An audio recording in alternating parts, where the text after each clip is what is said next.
All right, let's talk about vertical motion and, of course, the most fun part of math, which is modeling things, because after all, that's why we do math. So a couple things we need to know. First of all, that position in a gravitational field is 1/2 the gravitational constant times the amount of elapsed time squared. On Earth's gravitational and this is in free fall. Earth's gravitational constant is 32 feet per second squared. And then, of course, it's also 9.8 meters per second squared. And if you do any physics or certain types of engineering, you will become intimately familiar with these. So let's model some vertical motion very quickly. This is example 4 in the book. I'm going to pause for just and turn a light on because it is starting to get dark outside. So here's what we got. We launch a rock into the air. Why? Because we can. Heavy rock, there it is. Straight into the air with a launch velocity of 160 feet per second. The position of the rock can be modeled by 160 times t minus 16t squared. And you'll notice that this is your initial velocity.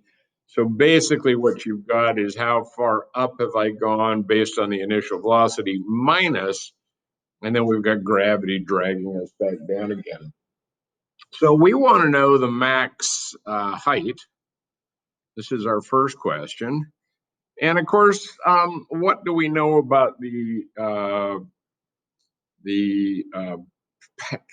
trajectory of a rock? Well, the max height is going to be when v is equal to 0. Excuse me, v is equal to 0, which means that s prime is equal to 0. So let's find the first derivative, and we know from our rules of derivatives that that's 160 minus, carry the 16 out, bring the 2 down, that's 32, reduce the power by 1. And we want to set that equal to 0, and we get that a time of 160 30 seconds is when we'll, and that looks like 5 seconds. I'm doing a little quick mental math. So at 5 seconds, we will reach the maximum height.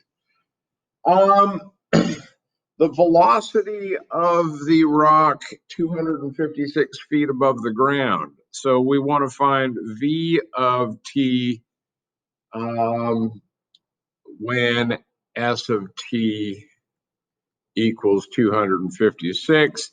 Well, obviously the easy answer is, well, then we need to find t. So we'll set s of t equal to 256, 160t minus 16t squared. This is a quadratic, so I will quickly solve the quadratic. Of course, I've already done it in my notes, and I get t equals 2 seconds and t equals 8 seconds. I will assume you know how to solve a quadratic. And since I already figured out that v of t is equal to 160 minus 32t, I can plug in v of 2, v of 2, and v of 8. And what I get in both cases, I get 96 feet per second here. I get negative 96 feet per second here. And interestingly enough, or perhaps not, speed is equal to 96 feet per second in both cases, since speed is independent of direction.